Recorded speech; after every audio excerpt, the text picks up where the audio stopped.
ربنا ظلمنا أنفسنا وإن لم تغفر لنا وترحمنا لنكونن من الخاسرين ربنا فاغفر لنا ذنوبنا وكفر عنا سيئاتنا وتوفنا مع الأبرار رب ارحمهما كما ربياني صغيرا رب ارحمهما كما ربياني صغيرا رب العالمين আল্লাহ কোন কোন শীতের মধ্যে ঐতিহাসিক 49তম তাফসীর মাহফিলের আজকে তৃতীয় দিনের শেষ রজনীতে আল্লাহ গভীর রজনীতে মালিক রে আমরা কিছু সংখ্যক গুনাহগার বান্দা আল্লাহ তোমার আদালতের কাঠ গড়ায় আসামির মতো দাঁড়াই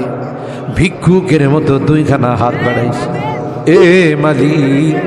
মেহেরবানি করে আমাদের জিন্দেগির গুনাহগুলো মাফ করে ও রব্বে করিম তুমি তাকাইয়া দেখো বুড়া মানুষগুলো ঘরে যায় না আগে মা বোনরাও ঘরে যায় না আমার কলিজার টুকরা সন্তান যুবকরাও ঘরে যায় কাঙ্গালের মতো হাত বাড়াইছি এ মালিক তাওবা করতেছি আর জীবনে কোনো গুনাহ করব না আর জীবনে কোনো নাফরমানি করব আল্লাহ ওয়াদা করলাম আর জীবনে কোনোদিন নামাজ ছাড়ব না আর জীবনে কোনোদিন বেপরদায় চলবো না ইয়া আল্লাহ মেহেরবানি করে আমাদের তাওবাগুলোকে কবুল করে নাও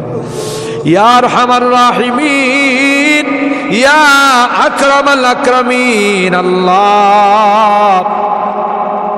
মনে চাইছে বিছনায় আরাম করার জন্য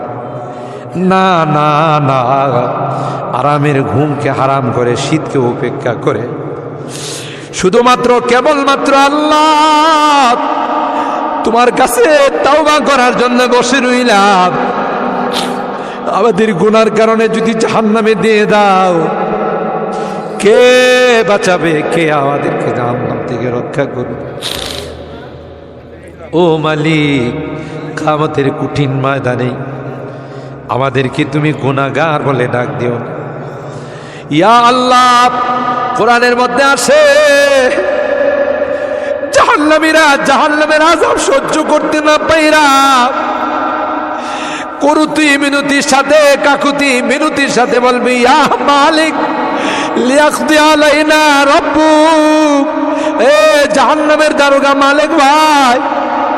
আর সহ্য হয় না আর সহ্য হয় না মালিক রে কো আমাদের জন্য কোনো ফায়সালা করে দে 1000 বছর পর জবাব আসবে ইন্নাকুম মাকিসু এই জাহান্নামে তোদেরকে থাকতে হবে কোনো ডাকের সাড়া দেওয়া হবে আল্লাহ তোমার কোরআনে তুমি বলছো কালাকসাউ ফিহা ওয়ালা তুকাল্লিমুন অপমানিত হয়ে জাহান্নামে থাক কোনো কথা বলবি না কবরের মধ্যে সাপ বিচ্ছু কামড়াবে একদিক দিয়া চামড়া পুড়ে গেলে আরেক দিক দিয়া নতুন করে গজাবে এ মালিক দুনিয়ার কোনো বিষাক্ত সাপ দেখলে বাঁচাও বাঁচাও করে চিৎকার করে একটা নয় দুইটা নয় 99টা সাপ একে একে কামড়াবে একটা সাপ চুল মারলে 99 হাত মাটির নিচে চলে যাবে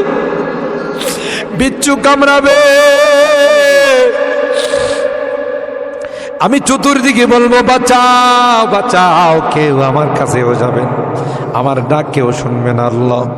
এই জন্যে আজকে চোখের পানিগুলো ছেড়ে কাঁদতেছি আল্লাহ তোমার নবী বলেছেন উম্মাত গুনাহ করে যদি আল্লাহর ভয়ে জাহান্নামের ভয়ে কবরের ভয়ে যদি চোখের পানি ফেলতে পারো রে আল্লাহ পাক তোমার চোখের পানি দিয়ে জাহান্নামের আযাবকে অফ করে দিবে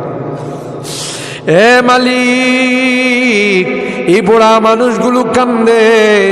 পর্দার আড়ালের মা বোনরা কান্দে আল্লাহ আমার যুবকরা কান্দে আলেম ওলামারা কান্দে তুমি যদি মাফ না করো ক্ষমা না করো কার কাছে যাব কে আমাদেরকে মাফ করবে আমাদের তো দ্বিতীয় কোনো খোদা নাই যার কাছে গিয়ে মাফ চাবো আল্লাহ মেহেরবানি করে আমাদের তাওবাগুলোকে কবুল করে নাও ইয়া রাব্বাল আলামিন। আল্লাহ আমাদের জিন্দেগির সমস্ত গুনাহ খাতাগুলোকে মাফ করে দাও। এ আল্লাহ আমাদের তাফসীর মাহফিলকে কবুল করে নাও। এই তাফসীর মাহফিল যে মুরব্বীরা শুরু করেছিলেন, অনেক মুরব্বীরা আমাদের মাঝে নাই, অন্ধকার কবরের বাসিন্দা হয়ে গেছে, আর কোনো দিন আমাদের তাফসীর মাহফিল আসবে না। কে জানে, কে জানে আমরা যারা বসা আছি আগামী বছর এই তাফসীর মাহফিলে আসবো না জমিনের নিচে চলে যাব। ও মালিক, মালিক আল্লাহ আমাদের কেউ নাই, তুমি বিনে আমাদের কেউ নাই রে আল্লাহ।